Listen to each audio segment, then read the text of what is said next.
Are there planets like Earth beyond our solar system? Is it possible that in our galaxy there are other habitable worlds orbiting faraway stars? Short answer, yes. Long answer, they're called exoplanets, and we've been figuring it out for decades now. In this video, I'll explain what an exoplanet is and how our methods for detecting them work. I post weekly space exploration and astrophysics videos, so if you're interested in these topics, please hit the bell to subscribe below, and you'll be notified whenever I upload. And if you enjoyed the video, please consider giving it a thumbs up. Any planet outside the gravitational bounds of our home star or orbiting another star in the universe classifies as an exoplanet. The name derives from the ancient Greek word exo, meaning outside, and proof that they exist has been around since the First World War, but was not acknowledged and confirmed until 1992. Now, more than 4,000 exoplanets have been confirmed, with over 700 star systems home to more than one planet. Even more candidates are discovered every year. Exoplanets are not easily found nor recognized. They are extremely far away and do not shine with their own light like stars and supernova, so they are incredibly dim compared to their parent stars. Even the most significant exoplanets cannot be seen easily with optical telescopes.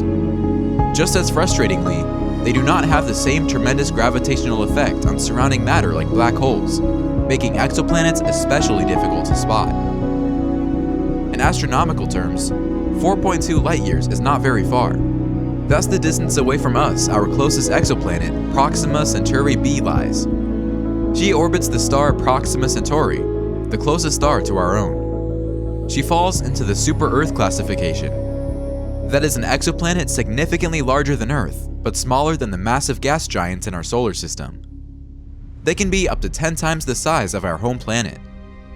The largest exoplanet identified on the NASA Exoplanet Database is HR 2562b, approximately 30 times the mass of Jupiter. Although according to some definitions, it does not qualify as a planet and should be considered a brown dwarf. Meanwhile, the least gigantic identified exoplanet is Draugr, about twice the size of the Moon. There are many ways to identify an exoplanet. Doppler spectroscopy and transit photometry are the most common and appealing methods.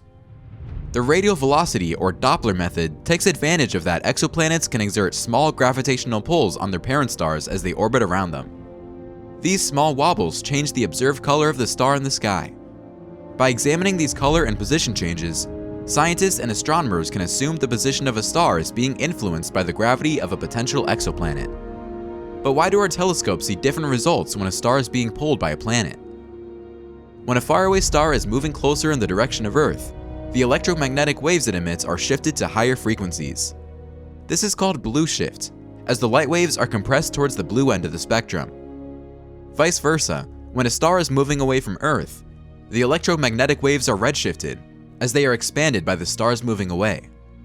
This is called the Doppler effect. It is the same effect you experience when a police car's siren changes pitches as it drives by you. By consistently measuring the appearance of a faraway star and noticing how its color changes, astronomers can confirm that the star is under the influence of an exoplanet's gravitational pull. The radial velocity method is well known as the Wobble method and is best used for large giant planets in close orbits to their stars. Here, they have the most significant gravitational pull on their stars. Granted, it is not a great method for locating small exoplanets or obtaining accurate values about their sizes. So a better way to measure the diameter of an exoplanet is by putting the transit method to use. As an exoplanet orbits its parent star, it periodically appears to pass across the star in the sky, eclipsing it. This phenomenon appears as a small dark spot on the star and can be used to detect a planet passing in front of the star. Transit periods typically last between a couple hours and an Earth day, and result in a minuscule change in the star's brightness, somewhere between around 0.01 and a few percent. If the transit repeats itself as we would expect it to, it is reasonable to assume that an exoplanet is orbiting the star.